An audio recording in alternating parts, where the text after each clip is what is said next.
दोस्तों तो जल्द ही मार्केट में एक बहुत ही शानदार आईपीओ ओपन होने वाला है और ये आईपीओ है रेडीमिक्स कंस्ट्रक्शन का आईपीओ। तो चले जानते हैं कि इस आईपीओ में अप्लाई करना है या फिर नहीं करना है, क्योंकि जिस तरह से ये ओवरऑल आईपीओ देखने को मिल रहा है तो इस आईपीओ से बढ़िया लिस्टिंग गेन की उम्मीद है। तो चले जानते हैं कि कंपनी क्या काम करती है, इसके फाइनेंशियल कैसे हैं और इस आईपीओ में अप्लाई करना चाहिए या फिर नहीं करना चाहिए। तो इससे पहले कि मैं वीडियो को शुरू करूं, अगर आप इस चैनल पर पहली बार विजिट कर रहे हैं या फिर आपने चैनल अब तक सब्सक्राइब नहीं किया है तो चैनल को सब्सक्राइब कर लें और वीडियो को भी लाइक कर दें। तो सबसे पहले आईपीओ के डिटेल्स को देखें तो आईपीओ 6 फरवरी से ओपन होने वाला है और ये 10 फरवरी को क्लोज होगा। फेस वैल्यू 10 रुपये पर शेयर होने वाला है। बुकिंग प्राइस 123 है और आईपीओ में 1000 शेयर्स का लॉट रहेगा। आईपीओ 37.66 करोड़ का रहेगा और पूरी तरह से ये फ्रेश इशू का आईपीओ होने वाला है। ये भी सेमी आईपीओ है, कंपनी एनएसई सेमी के ऊपर लिस्ट होने वाली है। आईपीओ के रिजर्वेशन पोर्शन को देखें तो इस आईपीओ में क्यूआईबीज के लिए 50% का पोर्शन है, रिटेलर्स के लिए 35% और एचएनआईज के लिए 15% का पोर्शन रखा गया है। अब इस कंपनी के बिजनेस के बारे में बात करें तो कंपनी 2012 में इनकॉर्पोरेट हुई है, यानी कि कंपनी को काम करते हुए करीब 12 साल हो चुके हैं। अब जैसा कि इस कंपनी के नाम से इसका बिजनेस का आइडिया लग जाता है, कंपनी कंस्ट्रक्शन से रिलेटेड मशीनरी बनाने का काम करती है।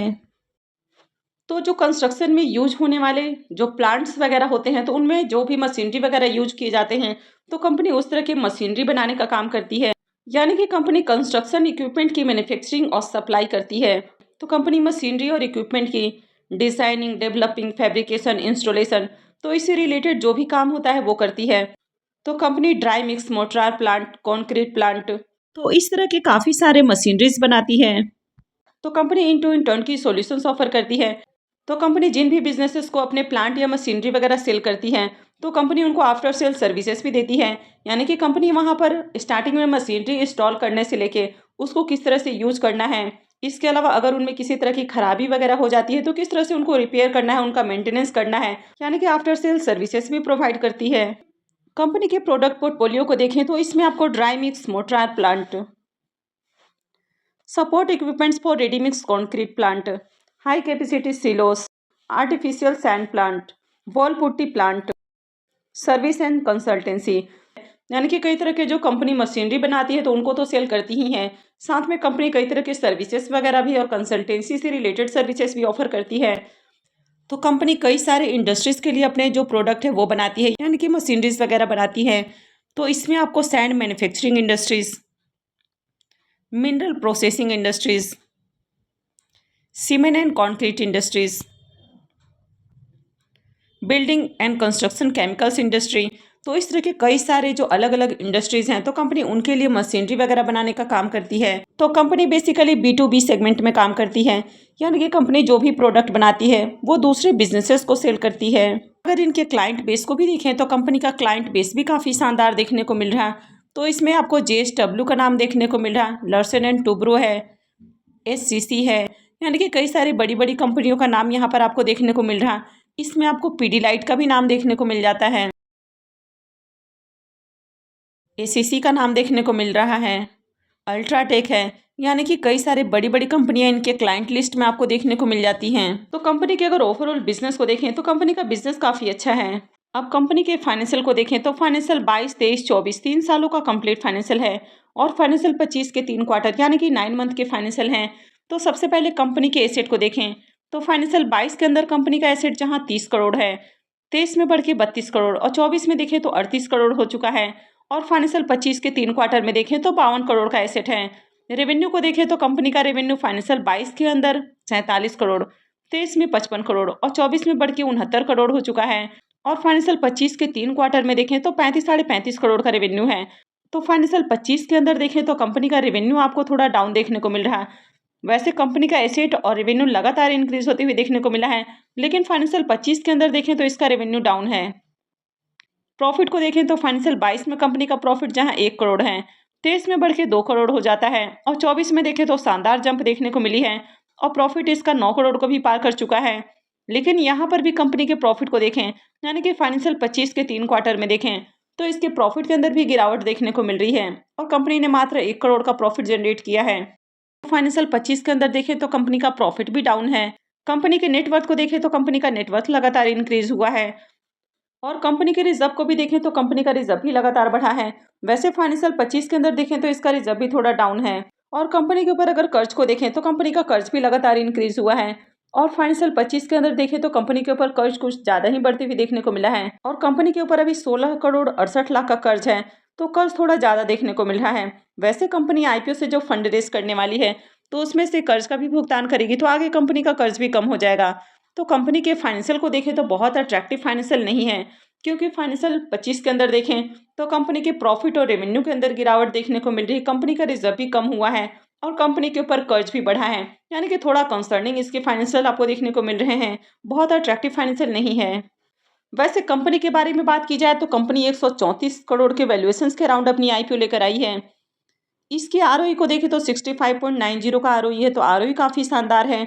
आरओसी 48.96 का है, तो ये भी काफ़ी बढ़िया है।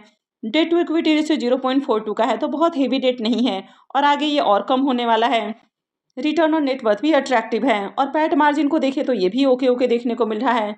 अब इस कंपनी के अगर पी मल्टीपल को देखें तो इसका पी मल्टीपल 10.46 का है, यानी कि कंपनी आपको बहुत ओवर वैल्यूड प्राइस के ऊपर आती हुई देखने को नहीं मिली है। हालांकि कोई भी कंपनी बहुत सस्ते प्राइस के ऊपर कभी भी अपना आईपीओ लेकर नहीं आती है, पर यहाँ पर भी प्राइस बहुत ज़्यादा ओवर वैल्यूड नहीं है, यानी कि रिजनेबल प्राइस के अराउंड कंपनी आईपीओ लेकर आई है। अब आईपीओ के ऑब्जेक्टिव के बारे में बात करें कि कंपनी आईपीओ से जो फंड रेज करने वाली है तो उसका यूज कहाँ करेगी, तो सबसे पहला यूज हो जाता है रीपेमेंट, यानी कि कंपनी के ऊपर जो कर्ज है तो कंपनी कुछ पैसा अपने कर्ज के भुगतान के ऊपर खर्च करने वाली है। सेकेंड हो जाता है वर्किंग कैपिटल रिक्वायरमेंट और रेस्ट हो जाता है जनरल कॉर्पोरेट पर्पस। तो आपने देख लिया कि कंपनी का बिजनेस काफ़ी अच्छा है, फाइनेंशियल भी आपको ठीक ठाक देखने को मिले हैं। बहुत अट्रैक्टिव फाइनेंशियल वैसे नहीं है, लेकिन यहाँ पर इस आईपीओ में एक चीज़ आपको बहुत पॉजिटिव देखने को मिल रही है कि ये जो आईपीओ है ये हेम सिक्योरिटी लेकर आ रहा है, यानी कि इसका जो लीड मैनेजर है वो हेम सिक्योरिटी है। और आप सबको पहले भी मैंने कई बार बताया है कि जो भी आईपीओ हेम सिक्योरिटी लेकर आता है जनरली उनकी लिस्टिंग आपको बढ़िया देखने को मिल जाती है। हालांकि जब मार्केट आपको वर्स्ट कंडीशन में देखने को मिले तो ऐसे में जरूरी नहीं कि आईपीओ की लिस्टिंग आपको बढ़िया देखने को मिले, लेकिन अगर मार्केट आपको बढ़िया देखने को मिलता है, यानी कि बहुत बड़ा अगर मार्केट में क्रैश नहीं होता है, तो ऐसे में इस आईपीओ से भी आपको बढ़िया लिस्टिंग गेन देखने को मिल सकता है, यानी कि इस आईपीओ के पॉजिटिव लिस्टिंग के चांसेस है। और खासकर जो हेम सिक्योरिटी आईपीओ लेकर आता है उनकी लिस्टिंग भी आपको काफ़ी बढ़िया देखने को मिल जाती है। इसका जो पास्ट ट्रैक रिकॉर्ड है वो भी काफ़ी बढ़िया रहा है। अब इस आईपीओ के लॉट साइज को देखें तो आईपीओ में 1000 शेयर्स का एक लॉट होने वाला है और एक लॉट के ऊपर इन्वेस्टमेंट अमाउंट 1,23,000 रुपये होने वाला है। इस कंपनी में प्रमोटर्स की होल्डिंग को देखें तो प्रमोटर्स की होल्डिंग अभी 100% है और आईपीओ लिस्टिंग के साथ ही प्रमोटर्स की होल्डिंग 72.06% हो जाएगी। अब इस आईपीओ के अगर आप प्रीमियम को देखें तो वैसे तो अब तक इसका ग्रे मार्केट में प्रीमियम ओपन नहीं हुआ है, लेकिन मुझे लगता है कि जल्द ही आपको इसका ग्रे मार्केट में प्रीमियम भी ओपन होते हुए देखने को मिल सकता है।